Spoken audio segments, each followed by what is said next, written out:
ஒரு முதலமைச்சரா, ஒரு மிகப்பெரிய ஒரு செலிபிரிட்டியா, இல்ல ஒரு உச்சபட்ச நடிகரா இல்லாம, நம்மள்ல ஒருத்தரா, நம்ம வீட்ல ஒருத்தரா முதலமைச்சர் விஜய் அவர்கள் கரூர்ல வந்து பேசியிருக்கிறாரு. நேற்று நடந்த அந்த கரூர் மக்கள் சந்திப்பு கூட்டத்துல, விஜய் அவர்களுடைய பேச்சு அப்படிங்கிறது மக்களுக்கு ரொம்பவே நெருக்கமா இருந்துச்சு அப்படின்னு தான் சொல்லணும். கரூர் துயர சம்பவத்துல அவருக்கு ஏற்பட்ட அந்த வலி, அதுக்கப்புறமா அதுக்கு பின்னாடி இருந்த பல பேரோட சதி, அதில அவர் ஏமாந்த விதம், இத பத்தி எல்லாமே பார்த்தீங்க அப்படின்னா, ரொம்ப எமோஷனலா கொஞ்சம் பேசியிருந்தாரு. இதுவரைக்கும் அவர் மீது வச்ச அந்த அரசியல் விமர்சனங்களுக்கு ஒரு மிகப்பெரிய பதிலடி ஸ்பீச்சா தான் இருந்துச்சு. அத ரொம்பவே வித்தியாசமா, ஃபன்னா, நக்கலா, ஒரு சில இடங்கள்ல எமோஷனலாவும் பேசியிருந்தாரு.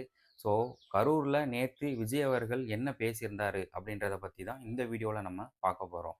ஆனா எல்லாத்தையும் விட ரொம்ப ஜாஸ்தியான அந்த வலியும் அந்த காயமும் எனக்கு அந்த கரூர் சம்பவம் தான்.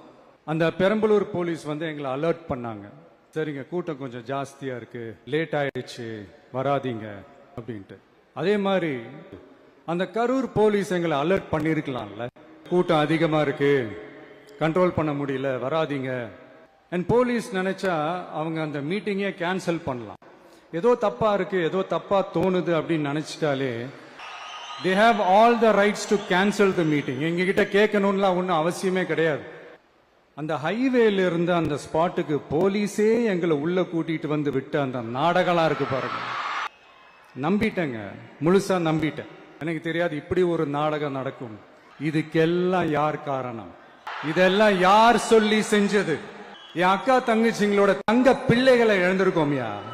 அந்த வலியோட வீட்டுல உட்கார்ந்துட்டு இருக்கிறேன், ஓடி ஒளிஞ்சிட்டான்னு வர சொல்றீங்களா? வாயின்னு முன்ன இருந்தா என்ன வேணாலும் பேசுவீங்களா? ஆனா நம்ம எல்லாருக்குமே இத்தனை வலிகள் காயங்கள் கொடுத்தவங்களுக்கு இந்த 2026 தேர்தலில் தக்க பதிலடி கொடுத்துட்டீங்க. ஆனா அது மட்டுமே பத்தாது மக்களே, அது மட்டுமே பத்தாது. காலகாலத்துக்கும் எழுந்திருக்கவே முடியாத அளவுக்கு நிரந்தரமான ஒரு பதிலடியை நீங்க கொடுத்துக்கிட்டே இருக்கணும். பணமா இல்ல ஜனமா அப்படின்னு சொல்லி கேட்டீங்க அப்படின்னா, இந்த விஜய் வந்து ஜனத்த தான் வந்து சூஸ் பண்ணுவான் அப்படின்றத ரொம்பவே டீப் ஹார்ட்டடா அவரோட மனசோட ஆழத்துல இருந்து அத வந்து சொல்லியிருந்தாரு.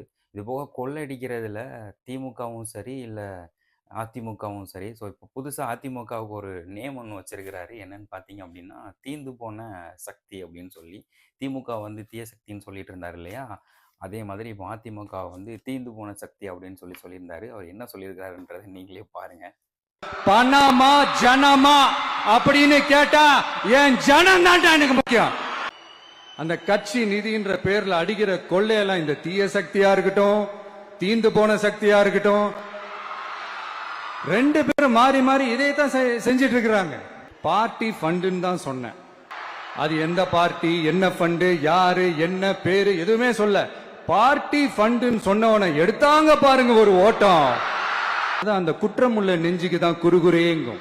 எப்படி இருக்கு தெரியுமா? எங்க அப்பா பீரோக்குள்ள இல்ல, எங்க அப்பா பீரோக்குள்ள இல்ல அப்படின்னு சொல்ற மாதிரி. இன்னும் எத்தனை கோடி ஊழல், எத்தனை லட்சம் குடல் தோண்ட தோண்ட வருமோ எங்களுக்கே தெரியல. ஒவ்வொரு முகமுடியா கிழியுது. ஐயோ இந்த விஜய் ஒவ்வொரு கதையா எடுத்து வெளியில விட்டுருவான் போலேன்ட்டு திரும்புற பக்கம்லாம் கதறல் கதறல் கதறல், காதல இருந்து ரத்தம் வராத குறை. எலெக்ஷன் ரிசல்ட்ஸ்லாம் வந்ததுக்கு அப்புறமா விஜய் அவர்கள் முதலமைச்சரா பதவி ஏற்ற உடனே கஜானா காலியா இருக்குது அப்படின்ற மாதிரி சொல்லியிருந்தார் இல்லையா? ஸ்டாலின் அவர்கள் வந்து சொல்லியிருந்தாங்க, கஜானா காலியா இருந்தாலும் மனசு இருந்தா கண்டிப்பா மக்கள் நலத்திட்டங்களை வந்து நீங்க கண்டிப்பா பண்ணலாம். நீங்க வந்து கஜானா காலியா இருக்குது அப்படின்னு சொல்லி மக்கள் நலத்திட்டங்களை வந்து பண்ணாம இருக்கிறதுக்காக எஸ்கேபிசமா இதை பண்றீங்க அப்படின்ற மாதிரி ஸ்டாலின் அவர்கள் சொல்லியிருந்தார் இல்லையா? ஸோ அதே மாதிரி நீங்க ஏன் வந்து மனசு இருந்தா ஊழலை ஒழிச்சிருக்கலாம் இல்லையா? ஏன் ஊழலை ஒழிக்கலை அப்படின்ற மாதிரி ஒரு கேள்வியை வந்து விஜய் அவர்கள் வந்து முன் வச்சிருக்கிறாரு. அடுத்து லஞ்சம்லாம் ஒழிக்க முடியாது, ஊழல்லாம் ஒழிக்க முடியாது, அதெல்லாம் பிளட்டிலேயே ஊறி போய் இருக்கு அப்படின்னு சொன்னவங்க போய் ஒவ்வொரு கவர்மெண்ட் ஆபீஸா பாருங்க. ஒரு பைசா லஞ்சம் இல்ல, ஒரு பைசா ஊழல் இல்ல.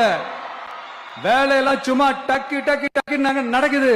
ஒரு பெரியவர் ஒருத்தர் சொல்றாரு, தம்பி வேலையெல்லாம் நடக்குது, ஆனா அதையும் தாண்டி எங்களுக்கு மரியாதை கொடுக்கறாங்க தம்பி, உட்கார வச்சுலாம் பேசுறாங்க.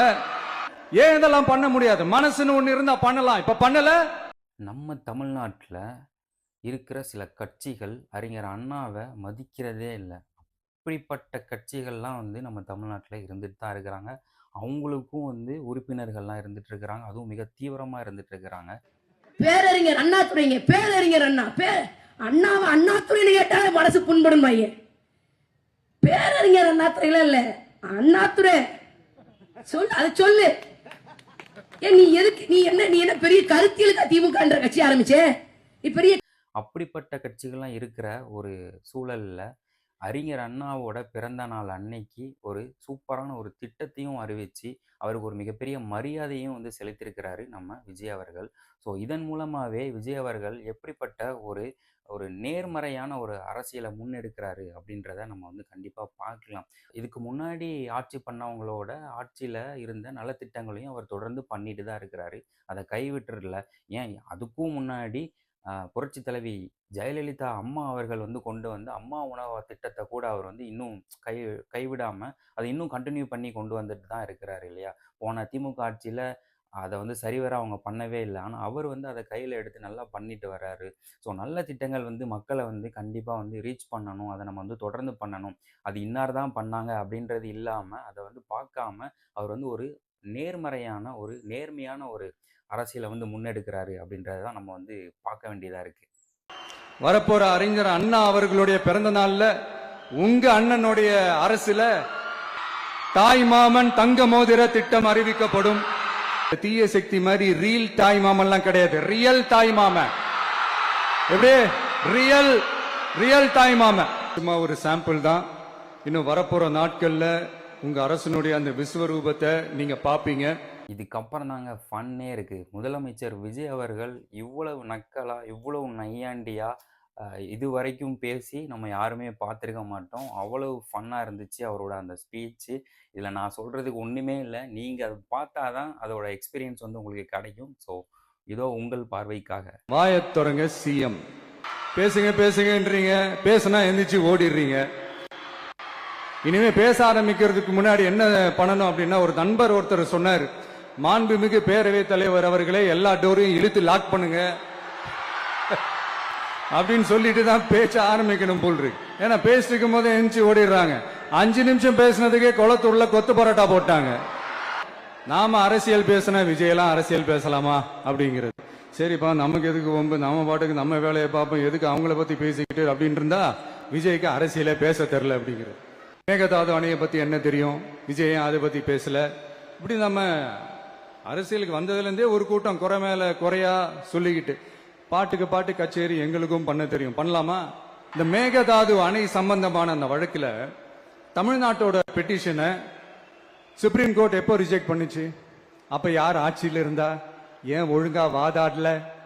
நீங்க ஒழுங்கா வாதாடி இருந்தீங்கன்னா அதை ரிஜெக்ட் பண்ணியிருக்க மாட்டாங்கல்ல. ஏன் ஸ்டாலின் சார் வேணும்னே விட்டுட்டாரா? ஏன் இப்படிலாம் கேள்வி கேட்கலாமா? இப்படிலாம் கேள்வி கேட்டாதான் மேகதாது அணையை பத்தி பேசினதா அர்த்தமா? நம்ம ஸ்டேட்டோட உரிமையை எங்க நிலைநிறுத்தணுமோ அதுக்காக வேலை பார்க்கறது மட்டும்தான் முக்கியம். சும்மா சவால் விட்டுக்கிட்டு சீண்டி பார், நான் யார் தெரியுமா, தொட்டு பார், இப்படிலாம் பேசிக்கிட்டு இருந்தா வேலைக்கு ஆகாது. Talk less work more mode தான், அதுதான் நம்ம பாலிசியே. யார் என்ன டீலிமிட்டேஷன் கொண்டு வந்தாலும் தமிழ்நாடு அது ஒத்துக்காது. மக்களே, இந்த தீய சக்தியும் தீந்து போன சக்தியும் வேற வேறலாம் இல்ல, கூட்டு களவாணிங்க. நமக்கு எதிராக நடந்த சதிய சூழ்ச்சிய இனி வர்ற ஜெனரேஷனும் அவங்களுக்கு தெரியப்படுத்தணும்ல. அதுக்காகவே இனி ஒரு அரசியல் சதிய அரசியல் சூழ்ச்சிய யாரும் யோசிக்கவே கூடாதுன்றதுக்காகவே கரூர்ல ஒரு நினைவு சின்னத்தை நம்ம டிவிகே சார்பா அமைக்கப்படும். இந்த அரசியல் வியாபாரம் பண்றதுக்கான அந்த வெண்டிங் மெஷினே அவங்க தான். யாரு? இந்த திமுக. எலெக்ஷன்ல ஓட்டுக்கு காசு கொடுக்கிற அந்த கலாச்சாரத்தை, அந்த கல்ச்சரை அடிச்சு நொறுக்கி இருக்கிறோம்.